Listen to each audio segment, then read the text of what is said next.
The alphabet has a total of 26 letters, and lucky for us, there are coasters that start with every single letter of the alphabet. So in today's video and next week's video, we will be covering the best coaster for every letter in the alphabet. We will do half of them in this video and the other half in next week's video.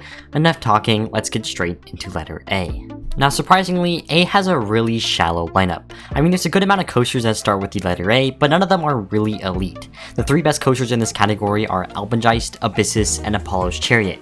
Like I said, they really aren't the best collection at all. However, there is a coaster that is opening in 2023 that will blow all the other coasters out of the water. Well, it probably will, and that is Airy Force 1. Airy Force 1 looks to be the sleeper hit of 2023.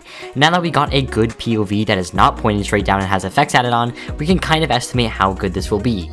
I think this will end up being a very short but sweet RMC that lands itself in the upper middle tier of iBox coasters and also ends up being the best coaster that starts with the letter A.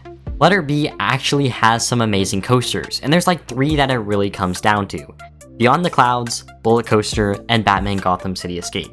These three coasters are all so amazing. I mean, Beyond the Clouds looks like a top tier mall coaster with an actually powerful launch. Bullet Coaster is supposedly the best SNS air launch coaster in the entire world, but it's in China, so who really knows if that is correct.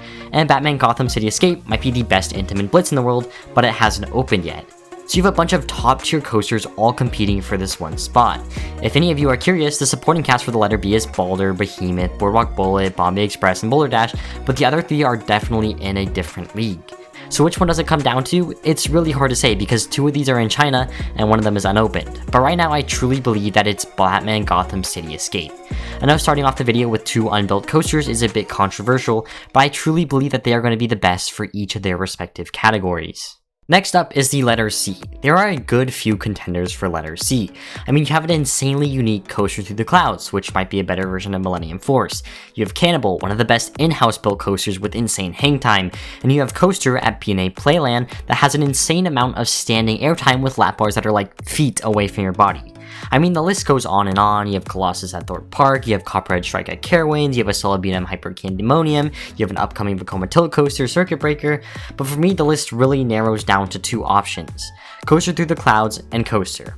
Now if it was down to my personal preference, I would guaranteed pick Coaster Through the Clouds. It's much more my style.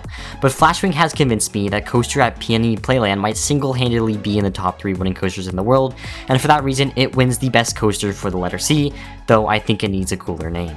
Letter D is an interesting one that has a clear winner in everyone's eyes, but let's talk about those that just missed the cut. You have Dueling Dragons and an insanely unique Intamin Dueling Invert sit-down pair. There's DC Rivals Hyper Coaster, which may be the best traditional hyper in the world, and there's Dodonpa that literally has the most powerful launch in the entire world. But to me, there's a coaster that prevails above everything else, and that is Daddy Pig's Roller Coaster at Peppa Pig Theme Park. Okay, obviously it's not this, it's Dinoconda at China Dinosaurs Park. In my eyes, I see Dinoconda as a worse version of Edgenika. They both have very similar layouts, but Edgenika is slightly taller and slightly longer. Not only that, but Dinoconda just looks like it's old and it was made by Arrow, but it's actually made by SNS. Nevertheless, it's one of the elite 3 of the 4-dimensional coasters that will probably take the win for every single matchup it is in. And that brings us to E. I literally just said this, the 4-dimensional coasters will dominate this list. So Edgenika, the better version of Dinoconda, will be taking the win in this category. But let's talk about what coasters did not make the cut. ElToro, which is a near perfect wooden coaster that I will not get to ride when I go to Great Adventure this year, missed the cut. There's Expedition G-Force, which is an amazing hyper coaster that deserves all the hype it gets, but it didn't make the cut. And there's a few weaker candidates like Emperor at my home park and the well-themed Expedition Everest and the new Epic Q coaster and guitar that never really had a chance. So that's E in a nutshell. The sheer insanity and uniqueness that the 4-dimensional coaster has to offer gives it the win in both the D and the E category. Now next up is F, and this category is absolutely stacked. Like, I could go on for 10 minutes naming all the coasters that start with F and are valid contenders for this spot. I'm going to have to pick which coasters come close, and the ones that are in contention are Fly, an extremely unique Vekoma Flying Dutchman, Falcon, the best ever B&M wing coaster, and Fury 325, perhaps the most well-rounded coaster in existence. While all of these coasters are my personal preferences would enjoy, and would probably fall close to my top 10. It is no surprise that Fury 325 though takes the spot as the best F coaster. After all, it has airtime, positive Gs, and good restraints. What else more could you possibly ask for? Next up is G, and this is a very interesting category because I have ridden some of the contenders on this list. Of course, there is Ghost Rider and Gold Striker for being solid standout woodies, but I like Ghost Rider more than Gold Striker, so that moves on. There's also the Goliath, the best one probably being the RMC Topper Track, but maybe the B&M Hyper one has a chance as well. And then here's a huge curveball, Guardians of the Galaxy Cosmic Rewind. Now, I have to tell the truth, I have Cosmic Rewind ranked one spot ahead of Ghost Rider in my rankings. I like theming, okay? And that is what my personal preference comes down to. Now, in terms of the best coaster, Flashwing, who helped me make this list, put Ghost Rider as the best G coaster, and we are going to roll with that because I respect that opinion, and it's probably what everyone else thinks anyways, though I'm quirky and I like Cosmic Rewind a lot, probably more than I should. H has a very clear winner for me. Well, kind of. There's a lot of diversity in this section. In fact, there are two family coasters. Both Hagrid's Magical Creature Motorbike Adventure and Harry Potter and the Escape from Gringotts are both big contenders. Both of these are solid family coasters that I like a lot and are fit to my preferences. However, there's also some other solid contenders like Hall's Uberkopf, a great Gerstlauer, and Hyperion, a great Intamin Hyper. But most of all, there is Hakuge, the RMC iBox. Now, if you stalk my rankings, you will know that more than theming, I enjoy a good RMC iBox, and this is what Hakuge is. This is definitely taking the crown for the best H coaster, and I hope to eventually ride it someday. Okay, on to I. This has another stacked lineup, so let's just go down the list. There's Icebreaker, that is now 10 times better without comfort collars. There's Incredicoaster, which is a great family coaster that has a cool soundtrack. There's Incredible Hulk, that is one of my personal favorite coasters, and there's I-305, that's a super intense Intamin Giga, and there's Iron Gwazi, a one-of-a-kind RMC iBox that has amazing airtime and is super intense. Now, who wins this category is really down to personal preference, and I don't really crave positive Gs, and I love iBox coasters a lot, and Iron Gwazi may just be the best one, so proving RMC's dominance, they take both the H and the I spot. Next up is J, and I have to say, it's a super weak lineup.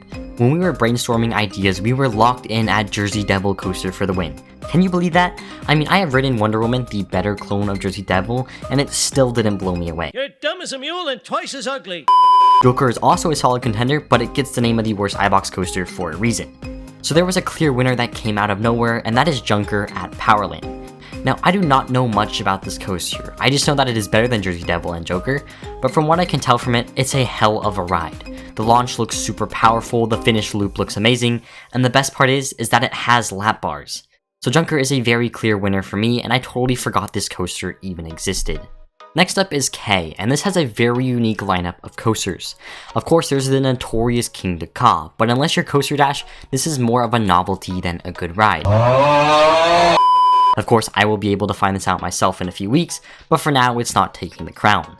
A few other alternatives is Karacho, a solid Gerstlauer with lap bars, there's Katoon, one of the most intense B&M inverts, but really above all, there is Conda. Conda is a very well balanced and well sequenced Intamin mega coaster that is filled with airtime and positive Gs. It's one of the most well-rounded coasters ever, and for that reason, it wins as the best K coaster. HIJKL. We are on L. L has another quirky set of coasters. That's just the best way I can describe it. Of course, there's the infamous Leap the Dips, which is probably more historically relevant than an actually good ride. There's Leviathan, both the B&M Giga Coaster and the new GCI Woody that opened up this year in the Upside Down world. There's also the Mock Big Dipper and Lost Gravity, and there is Light Coaster. Now I can see an argument for a lot of these, and this is a super close matchup, but I'm going to have to pick Light Coaster. This is one of the new Gen Vekoma's finest works. It's a massive fest of positive Gs, pacing, and whip. There's also a good amount of airtime, it's just a perfect coaster. I really want New Gen Vekoma to replicate something this crazy, but they haven't yet. We just have to see where they go with it. Nevertheless, Light Coaster wins the spot for the best L coaster. Last but not least for this video is the letter M, and this is the letter with the most coasters that can make this list.